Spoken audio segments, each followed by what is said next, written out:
Dicen que cuando alguien muere, todo termina, pero no siempre es así. A veces lo que muere no se va, se queda esperando algo, una palabra, un adiós, una última mirada. Hay almas que no aceptan el silencio del más allá y entonces buscan la manera de regresar.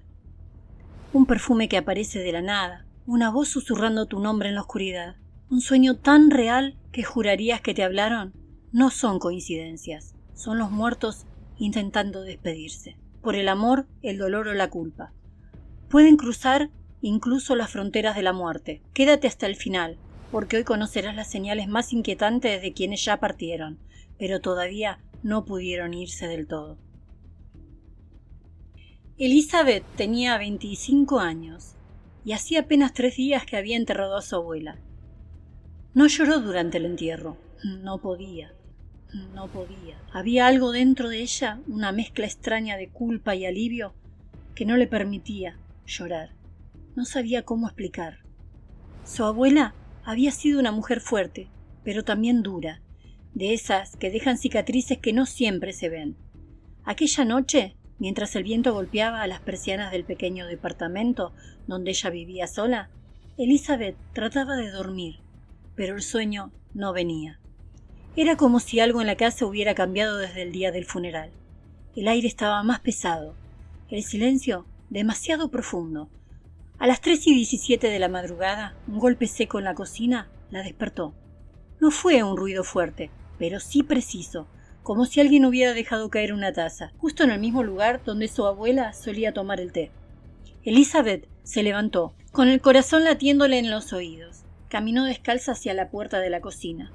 La luz parpadeó, y entonces ahí la vio.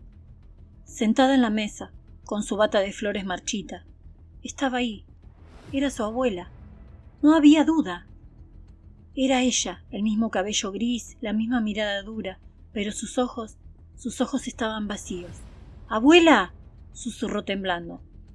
La figura levantó la cabeza lentamente. Sonrió, pero no con ternura. Era una sonrisa tensa, como si la piel le costara moverse. «No me despediste, Elizabeth». La voz salió ronca, quebrada, como si viniera desde debajo de la tierra. Elizabeth retrocedió un paso. ¿Estás muerta, abuela?» «Eso dijiste tú, pero yo no me fui». Un olor a tierra mojada empezó a llenar la habitación, y en el suelo, justo al lado de la mesa, se formaba un pequeño charco de agua, o algo parecido al agua, oscuro, espeso. La abuela se levantó lentamente. Cada movimiento iba acompañado de un sonido sordo, como huesos acomodándose. «Te esperé 3 días, pero nunca viniste a verme». Elizabeth recordó, no había visitado la tumba. No pudo hacerlo, no quiso. Tenía miedo, dijo apenas audible. «El miedo no borra la sangre».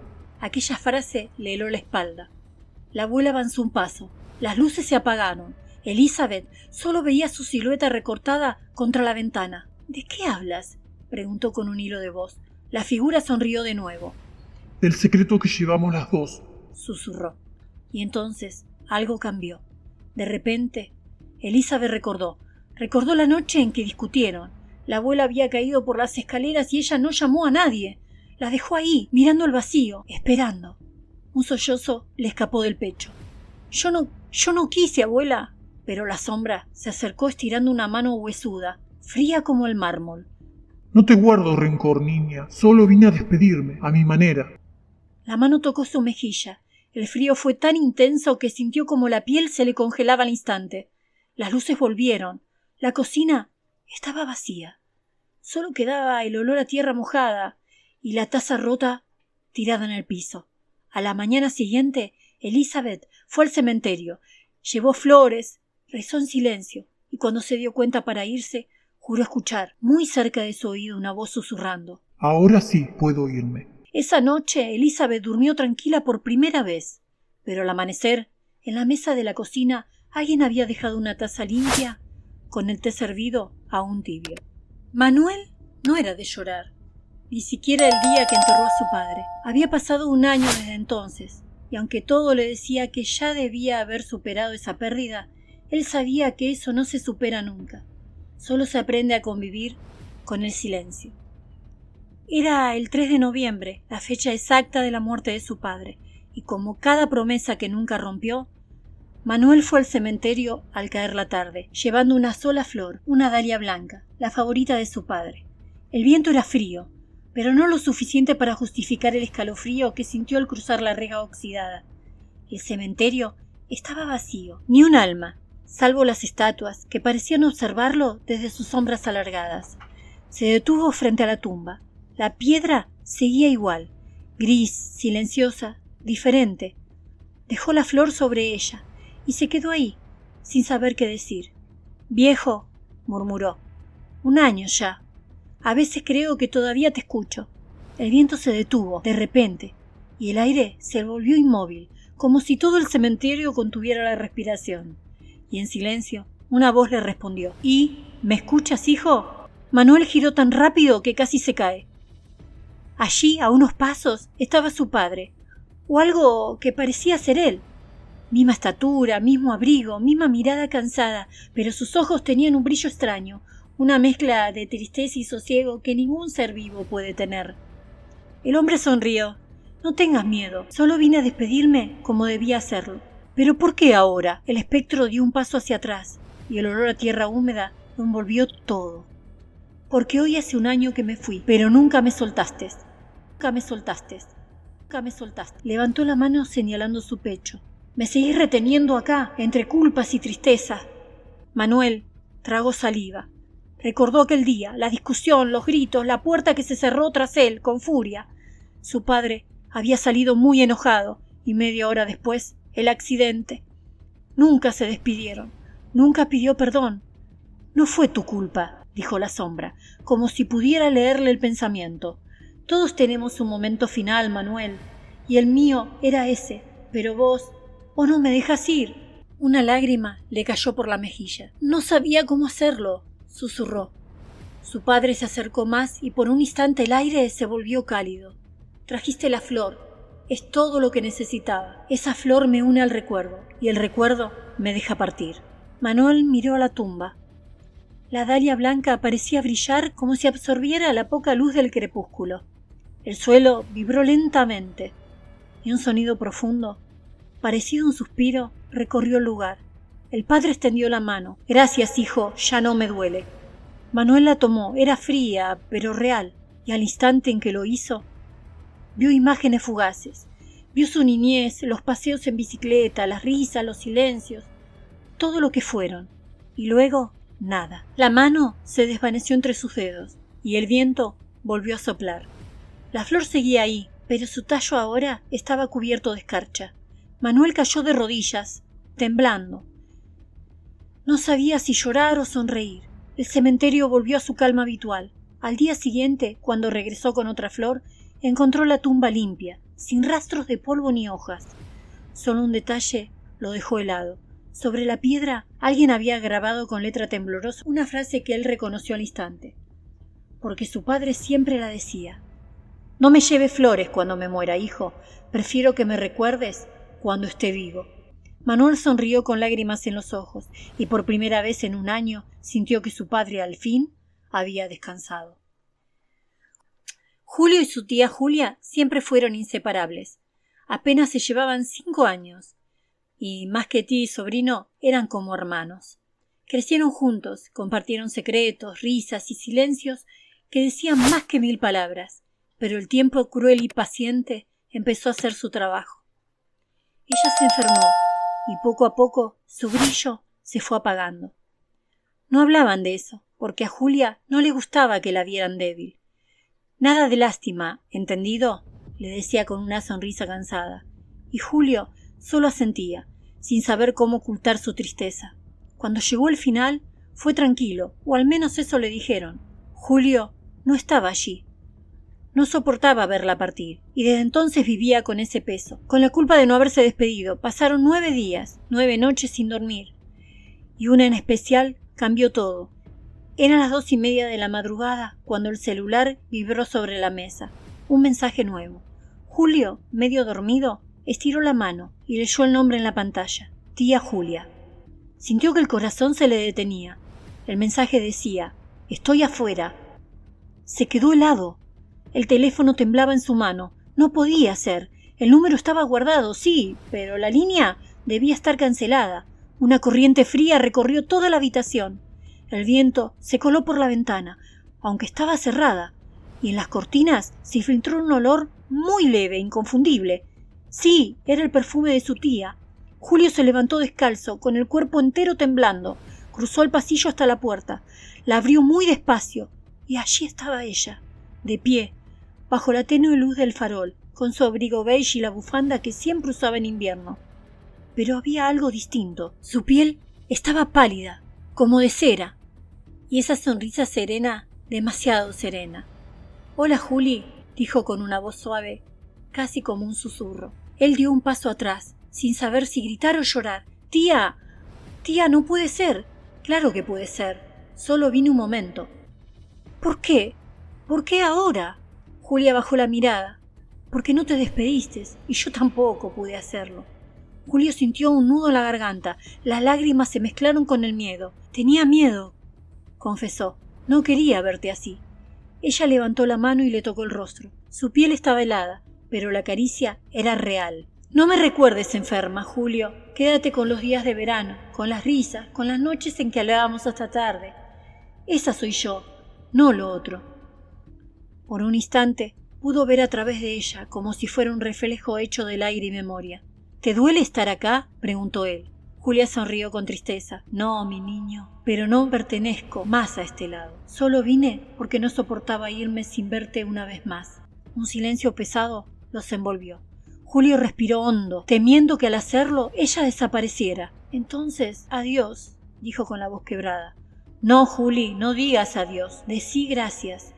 «¿Y gracias por qué?» «Por haberme querido sin condiciones. Eso también me mantuvo viva». El aire cambió. El frío se volvió tibio, casi reconfortante. Julia dio un paso atrás. Su cuerpo comenzó a desvanecerse como si la brisa lo disolviera.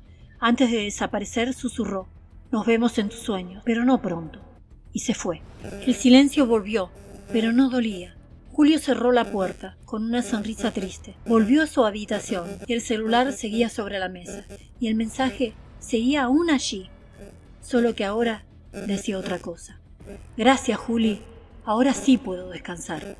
Y al lado del teléfono, una bufanda beige doblada con cuidado que no estaba allí antes. Ella me pidió que nunca dijera su nombre, y voy a respetarlo. Solo puedo contar que estaba presa y que el motivo de su condena fue tan grande que la justicia la sentenció muchos años, demasiados. No voy a hablar del delito, porque a veces hay cosas que duelen más que los detalles.